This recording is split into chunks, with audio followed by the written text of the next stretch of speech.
نگاہیں رکھتے ہیں ان ساری نگاہوں سے ہم بچتے ہیں.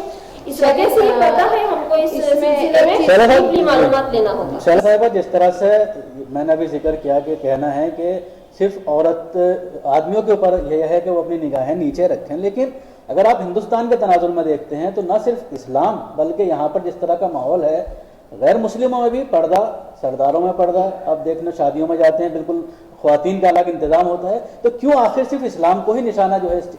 سب سے پہلے تو شکیل صاحب میں لفظ پردے کے بارے میں یہ کہنا چاہتی ہوں کہ یہ پردہ جو ہے نا صرف مسلم عورتوں کے ساتھ جڑا ہوا نہیں ہے. ابھی آپ 20, 25, 30 سال پرانے سینیریو میں جا کر دیکھیے, ہماری غیر مسلم خواتین, خاص طور سے جو لوگ ہندو مذہب سے تعلق رکھتے ہیں, باقاعدہ پردہ ہوتا تھا, گھونگھٹ ہوتا تھا, ساڑی پہن کر اگر مندر جا رہی ہیں, بازار میں کچھ سامان لینے جا رہی ہیں تو ہمیشہ ان کے چہرے پر ایک گھونگھٹ ہوا کرتا تھا. اچھا, اس کے بھی نظر انداز کر کے ابھی آپ راجستھان میں چلے جائیے یا دوسری جگہوں پر چلے جائیے, وہاں آج بھی گھونگھٹ کا رواج ہے. صرف یہ ہے کہ برقع جو ہے نا ایک کور کرنے کے لیے, یا پھر میں اس کی مثال آپ کو اس طرح سے دے سکتی ہوں کہ اگر آپ سڑک سے کھانے کے لیے کوئی بھی چیز کھلی لے کر جائیں گے اس پر سب کی نظر پڑے گی, یا پھر یہ سمجھ لیجیے اگر آپ ایک میٹ کا ٹکڑا بھی, گوشت کا ایک ٹکڑا اپنے ہاتھ میں لے کر گھر سے نکلیں گے تو 50 طرح کے کتے آپ کی طرف دوڑیں گے. اگر اسی چیز کو آپ ڈھک کر تھیلی میں رکھ کر اپنے گھر لے جائیں گے تو میرے خیال سے کوئی بھی آپ کی طرف نظر اٹھا کے دیکھنے والا نہیں ہوگا, نہ کسی کو یہ پتا چلے گا کہ آپ کی تھیلی میں کیا ہے. تو یہ جو اسلام مذہب میں برقعے کو سامنے رکھ کر خواتین کی آزادی کو ایک نشانہ بنایا جا رہا ہے, یہ سراسر بے وقوفی ہے. برقعے نے کبھی بھی عورت کو کسی پابندی میں نہیں رکھا. ابھی عطیہ صاحبہ جس طرح سے بات کر رہی تھی, اور آپ نے ابھی ایک سوال کیا تھا کہ وہاں ایک خاتون نے کہا کہ پردہ جو ہے عورت کے لیے نہیں ہے اور مردوں کے لیے ہے. میں یہاں آپ کو یہ بتانا چاہتی ہوں کہ قرآن پاک میں سورہ نور کی آیت نمبر 30 میں خاص طور سے ذکر ہے کہ مومن مردوں سے کہہ دو کہ اپنی نظریں نیچی رکھا کریں اور اپنی شرمگاہوں کی حفاظت کیا کریں, یہ ان کے لیے بڑی پاکیزگی کی بات ہے, اور جو کام یہ کرتے ہیں خدا ان سے خبردار ہے.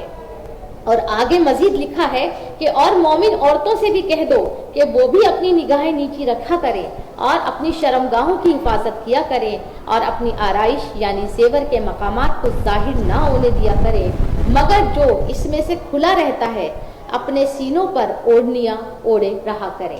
اس میں کافی تفصیل کے ساتھ ہے, لیکن میں صرف بطور حوالہ اس پروگرام کے لیے یہ یہاں بالکل. ناظرین, آپ نے دیکھا ہوگا کہ اس طرح سے قرآن کا حوالہ دے کر کے, آیت کا حوالہ دے کر کے سمجھانے کی کوشش کر رہی ہیں شیلا نواب صاحبہ.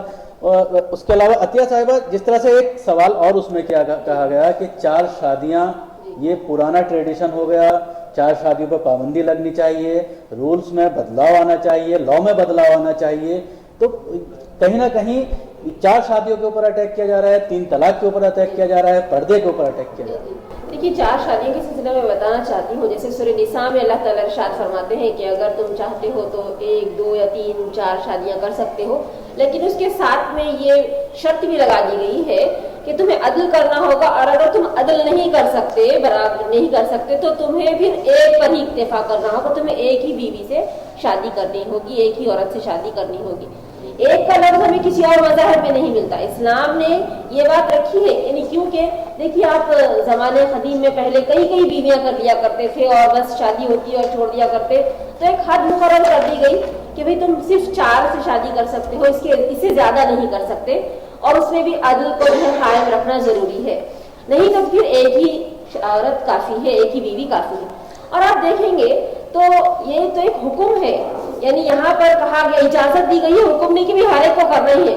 لیکن اس طرح سے ہم دیکھ رہے ہیں آج ٹرپل طلاق اور 4 شادیوں کو لے کر سماج میں ہمارے ایسی باتیں پھیلائی جا رہی ہیں, اور یوں محسوس ہوتا ہے کہ ہر مرد کی 4 بیویاں, اور ہر مرد جو ہے 3 طلاق دے دیتا ہے. اس طرح کی بات ہو رہی ہے. لیکن اگر آپ سروے کر کے دیکھیں گے نا تو سب سے کم مسلمانوں میں ہی جو ہے اس طرح سے ہے.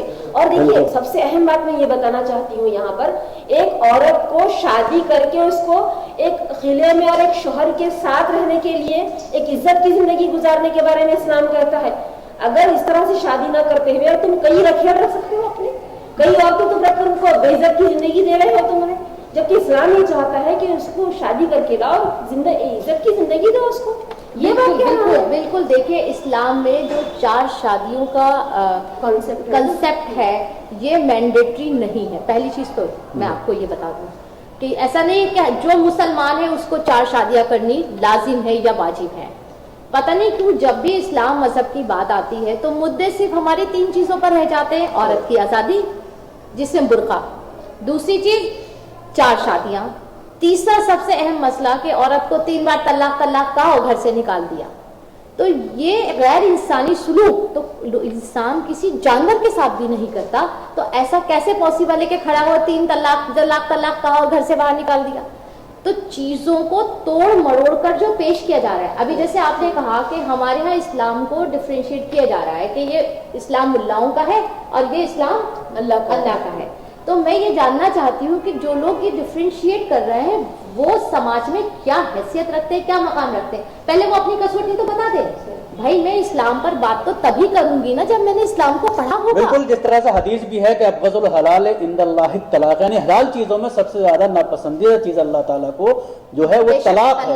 تو یہی وجہ ہے کہ اگر آپ ہندوستان میں دیگر مذاہب کے اگر آنکڑوں پر نگاہ ڈالتے ہیں تو طلاق کے معاملے بنسبت مسلمانوں کے غیر مذاہب میں زیادہ دیکھنے کو ملتے ہیں, کیونکہ جس طرح سے یہ حدیث ہے تو اس پر جس طرح سے اسلام پر لوگ عمل کرتے ہیں تو طلاق بہت ہی غیر ضروری سمجھتے ہیں اور بہت ہی زیادہ پریشان ہو جاتے ہیں. تو اس کے بعد ہی طلاق جو ہے دیکھنے میں آتی ہے. میں ایک اضافہ یہ کرنا چاہتی ہوں کہ طلاق ہمارے ہاں آسان طریقے سے اس لیے ہے کیونکہ ہمارے ہاں شادی ایک سوشل کانٹریکٹ ہے, ایک سماجی معاہدہ ہے, ایک بندھن نہیں ہے. اور جب بھی ہم کسی سے کوئی بزنس کانٹریکٹ کرتے ہیں یا رشتوں میں کوئی کانٹریکٹ کرتے ہیں تو اس کی شرائط ہوتی ہیں اور شرائط پر دونوں لوگ جو ہیں باہم اتفاق کرتے ہیں. یہی وجہ ہے کہ نکاح کے وقت لڑکا اور لڑکی دونوں کی مرضی لینی نہایت ضروری ہے.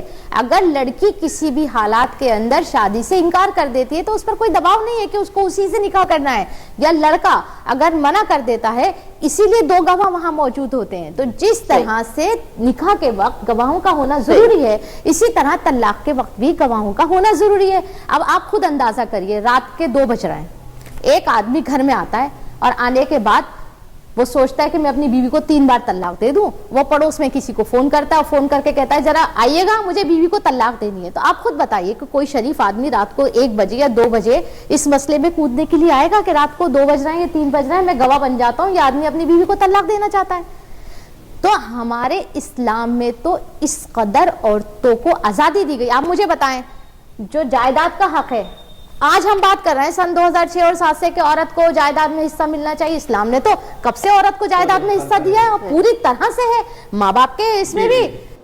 جس طرح سے بات اس میں ایک سوال یہ بھی اٹھ کر آیا کہ لڑکیوں کی فیملی اور ان کے گھر والے اپنے بچوں کو خاص طور سے مسلمان پڑھنے نہیں دیتے. اگر پڑھنے دیتے ہیں تو صرف ان کو مدرسے میں بھیجتے ہیں اور مدرسے میں بڑی مشکل سے بھیجا جاتا ہے, یعنی پڑھنے لکھنے کا بالکل ماحول نہیں. دیکھیے اس سلسلے میں تھوڑا ہمیں سوچنا ہوگا. اگر دیکھا جائے تو تھوڑا سلم ایریا وغیرہ میں تعلیم کے سلسلے میں تھوڑا کمی پائی جاتی ہے, اس سلسلے میں اویئرنیس کے کام ہمیں کرنے ہوں گے. لیکن جس طرح سے پہلے تعلیم کے سلسلے میں اویئرنیس نہیں ہوتا تھا آج وہ صورتحال نہیں ہے. لوگ جو ہے تعلیمی اداروں کی طرف راغب ہو رہے ہیں, تعلیم حاصل کر رہے ہیں. لیکن آپ دیکھیے ہمارے ہاں ان پڑھ سے ان پڑھ جاہل سے جاہل بھی اگر ہو تو وہ عربی کو قرآن کو پڑھتا ہے. بالکل. اور ساتھ میں جو ہے ہاں دیکھیے غربت ہے, جہالت ہے اور تعلیم کی کمی ہے. ہم مانتے ہیں کہ ہماری سوسائٹی میں یہ چیزیں ہیں اور اس کو دور کرنے کی ہمیں کوشش کرنا ہے. اس سلسلے میں اویئرنیس پروگرامز ہوتے ہیں, کوششیں جاری ہیں, ہر طرح سے اپلفٹ کرنے کی ساری چیزیں جاری ہیں اور ہماری حکومت بھی اس سلسلے میں کوششیں کر رہی ہے. ابھی آپ سچر کمیٹی کی رپورٹ آئی ہے, وہ ساری چیزوں کو آپ نے دیکھا ہے اور مسلمان بھی جو اس سلسلے میں آگے بڑھ رہے ہیں. لیکن یہ جو بات ہے کہ بھی مسلمان ہی تعلیم سے دور ہے, اس طرح کی بات نہیں ہے, بلکہ یہاں پر کچھ کمی آئی ہے تعلیم کے سلسلے میں. تو یہاں ہم سب کو مل کر بیداری کا کام کرنا ہوگا. اور یہ بات جو کہی جا رہی ہے کہ صرف مدارس میں بھیجا جاتا ہے, یہ بات ہمارے سراسر غلط ہے. مطلب کچھ ایسا بھی ہوتا ہے کہ بھی کچھ لوگ اپنے بچوں کو مدارس میں بھی تعلیم دلاتے ہیں, کچھ عصری اداروں میں بھی تعلیم دلاتے ہیں. اور آج آپ دیکھیے ہمارے مدارس میں بھی بہت سارے جو ہے نیشنل لینگویجز کو بھی سکھایا جا رہا ہے, کمپیوٹر ایجوکیشن بھی ہو رہا ہے, ہر چیز کو جو ہے اس میں داخل کیا جا رہا ہے. ہم صرف اس کو یوں نہیں کہیں کہ صرف مدارس ہی ہیں, بلکہ ہر پہلو سے جو ہے تعلیم کے سلسلے میں کوششیں کی جا رہی ہیں. اس کی طرف اور لوگوں کی توجہ چاہوں گا. کل جس طرح سے پروگرام جب چل رہا تھا زی نیوز پہ تو اس میں ایک سلک چل رہا تھا کہ 50% مہیلائیں مسلم مہیلائیں جو ہیں وہ پڑھی نہیں ہیں. تو بالکل نگیٹو آپ دیکھ سکتے ہیں کہ نہ کا مطلب نہیں پڑھی ہوئی ہیں. اس کو اس طرح بھی کہا جا سکتا تھا کہ 50% مہیلائیں پڑھی ہوئی ہیں. تو مطلب پورا ایک سازش کے تحت اس کو جو ہے کرنے کی کوشش کی جا رہی ہے. اور جب ہم بات کرتے ہیں دوسرے مذاہب کی عورتوں کے, حالانکہ اس کو مذہبی نہیں بنانا چاہیے جس طرح سے ہندوستان کا ماحول ہے آپس میں مل جل کے رہنے کا, لیکن ایک سازش جس طرح چل رہی ہے دوسرے مذاہب کے اگر آنکڑے لیتے ہیں تو 50% سے زیادہ نکل کر آتا ہے. رورل ایریا میں اگر آپ چلے جاتے ہیں, اگر بات کریں بہار کی, بنگال کی, تو وہاں پر زیادہ مہیلائیں جو ہیں وہ پڑھی لکھی نظر نہیں آتی. جی میں اسی میں یہ کہنا چاہتی تھی کہ یہ جو ایک دم سے ہم ایک آنکڑا دے دیتے ہیں نا کہ 50% خواتین پڑھی لکھی ہیں, 50% نہیں پڑھی لکھی ہیں, تو میں طارق فتح صاحب سے یا ان لوگوں سے ایک سوال یہ کرنا چاہتی ہوں کہ جو ان لوگوں نے اپنے ساتھ پینل ڈسکشن میں خواتین بٹھا رکھی تھی, کیا وہ پڑھی لکھی نہیں تھی؟ اس میں کوئی بھی غیر پڑھی لکھی لیڈی تھی کیا اس میں موجود؟ کوئی ایڈوکیٹ ہے, کوئی سوشل ورکر ہے, کوئی اینکر ہے, مطلب سبھی پڑھی لکھی اور چاروں مسلم خواتین تھی. تو پہلی چیز تو ان کی وہی کنڈم ہو جاتی ہے. دوسری چیز جو وہ یہ کہتے ہیں نا کہ صرف مسلم خواتین جو ہیں ان کو تو تعلیم گھر سے ہی دی جاتی ہے. میں اپنی بات کر رہی ہوں, ہم 6 بہنیں ہیں, ہم سب کے سب پڑھے لکھے ہیں. اور اس سے بھی پہلے میری جو پھوپیاں جو اس جنریشن کے جس ٹائم کے اندر لوگ مسلم تو چھوڑیے غیر مسلم لڑکیاں بھی گھر سے باہر نہیں نکلتی تھی, اس ٹائم میں انہوں نے علی گڑھ مسلم یونیورسٹی تعلیم حاصل کری ٹیچنگ پروفیشن سے. ابھی 62 سال کی اپنی جاب پوری کر کے 4 سال پہلے وہ ریٹائرڈ ہوئے ہیں. آپ سوچیے نا اس دور کے اندر بھی خواتین کو پڑھنے پر کبھی پابندی نہیں ہے. یہ تو اپنے اپنے انٹرسٹ کی بات ہے. ایک سوال اور جو اس میں اٹھایا گیا وہ یہ کہا گیا کہ مولاناؤں کے گھر کی لڑکیاں جینس پہنتی ہیں اور دوسرے کے اوپر جو ہے وہ یہ چاہتے ہیں کہ وہ پوری طرح سے برقعے میں رہیں. اس کے علاوہ ایک چیز کہی گئی کہ دھرموں میں بدلاؤ کی ضرورت ہے. جس طرح تمام دھرموں میں بدلاؤ کی ضرورت ہے, اسی طرح اسلام میں دھرم کی بدلاؤ کی ضرورت ہے. دیکھیے, اسلام جو مذہب ہے وہ کسی انسان کا بنایا ہوا نہیں. سب سے پہلے یہ بات تو ذہن میں رکھ لینا ہے. اس میں بدلاؤ کی تو ہم کوئی بات کر ہی نہیں سکتے, ہمارا ایمان اس وقت مکمل ہی نہیں ہوگا. تو یہاں سب سے پہلے جو بات ہمارے ذہن میں آنی چاہیے کہ اسلام کا جو مذہب ہے وہ اللہ تعالیٰ کا بتایا ہوا قانون ہے جس پہ ہم سب کو ایمان لانا ہے, اس پر یقین کرنا ہے. اس میں ہم سب کی تمام انسانیوں کی بھلائی ہے. دیکھیے, اسلام ایک مذہب ہے, اس کو فالو کرنا یا نہ کرنا یہ انسانوں کا اپنا کام ہے, ہے نا. اب اس میں اگر کوئی مولوی کے گھر کی نہیں کرتا ہے تو یہ ان کا اپنا معاملہ ہے, وہ اپنا جواب دیں گے, ہے نا, وہ اپنا جواب دیں گے. لیکن یہاں اسلام کی جو تعلیمات ہے ہم اس کو غلط تو نہیں کہہ سکتے. لیکن اگر کوئی اس پر فالو نہیں کر رہا ہے, اس کو کوئی فالو نہیں کر رہا ہے, تو اس کا اپنا پرائیویٹ معاملہ ہے, وہ اور اس کا رب اس کو جانے گا. لیکن اس سلسلے آمنہ شیروانی ایک خاتون تھی, ان کا یہ کہنا تھا کہ کپڑوں پر کسی طرح کی کوئی پابندی نہیں ہے اسلام میں. اگر سوئم سوٹ پہننا ہے تو وہ بھی ہم پہن سکتے ہیں. حالانکہ دوسری لیڈی ایک جو وہاں پر موجود تھی شیرین, انہوں نے کہا کہ سوئم سوٹ نہیں پہن سکتے کیونکہ اس میں پوری باڈی نظر آتی ہے. لیکن وہ کہہ رہی تھی کہ اگر ہمیں سوئم سوٹ پہننا ہے تو ہم اسے پہن سکتے ہیں. شکیل صاحب, مجھے اس پر بڑی ہنسی آ رہی ہے کہ محترمہ کہہ رہی ہیں کہ اسلام میں سوئم سوٹ کی اجازت ہے یا نہیں ہے. آپ کو شاید مطلب ان کو اندازہ نہیں ہے کہ جب اسلام مذہب عرب میں آیا تو عرب تو ایک صحرا ہے جہاں پانی جو ہے بہت دور دور تک پانی کا تصور نہیں ہے. اب اگر وہ صحرا میں سوئم سوٹ پہن کے گھومنا چاہتی ہیں تو یہ ان کی مرضی ہے. تو میں تو مطلب کس قدر واہیات سوال ہے. اب کیا یہ ایسا ہو سکتا ہے کہ ہم کسی کی کوئی مر جاتا ہے اور ہم وہاں جا رہے ہیں پرسہ لینے کے لیے, اور میں کہوں کہ نہیں جی مجھے پرسے میں سوئم سوٹ میں جانا ہے, یا میرے گھر میں کوئی مر جاتا ہے اور اس ٹائم میں یہ کہوں کہ نہیں جی مجھے تو ہاف پینٹ پہن کر گھومنا ہے, آپ آئے ہیں اور میں تو ہاف پینٹ پہ ماتم کروں گی. مطلب ڈریس جو ہے یہ کوئی مسئلہ نہیں ہے, یہ تو آپ کی اپنی چوائس ہے. آپ جینس پہن کر زیادہ کمفرٹ فیل کر سکتے ہیں, آپ کمفرٹ فیل کیجئے. اگر آپ باریک کپڑا پہن کر, شلوار قمیض ہے باریک کپڑا پہن کر آپ اس کو پردے کی علامت بتانا چاہتے ہیں تو وہ تو سراسر بے وقوفی پن کی بات ہے. تو اس کپڑے کو مذہب سے جوڑنا کہ جینس ہے تو آپ اسلام میں نہیں ہے اور جینس نہیں پہنتے ہیں تو آپ اسلام میں, یہ سراسر بے وقوفانہ سوال ہے. ان کا اسلام سے اور ہمارے سماج سے کوئی تعلق نہیں ہے. ابھی بہت سارے کالجز کے اندر کہا گیا کہ جینس پر پابندی لگنی چاہیے, تو وہاں کون سا اسلامی قانون دیکھیے نہیں ہے. ہمارے یہاں ساری اہم بات تو دیکھیے کہ جینس وغیرہ جو یہ ساری چیزیں ویسٹرن کنٹری سے ہمارے پاس آئی ہوئی ہیں, اور ہم نے سمجھ لیا ہے کہ کپڑوں کو شارٹ سے شارٹ کر دینا یہ ترقی ہے, اس میں آگے بڑھ جانا ہے. یہ نہیں ہے, بلکہ ہم کو اپنی مریادہ میں رہنا ہے. اپنی جو سبھیتا ہے, آپ دیکھیے کہ ہماری سبھیتا کیا تھی. آج اس ہندوستان کا رہنے والا ہر شہری اپنی سبھیتا کو بھول کر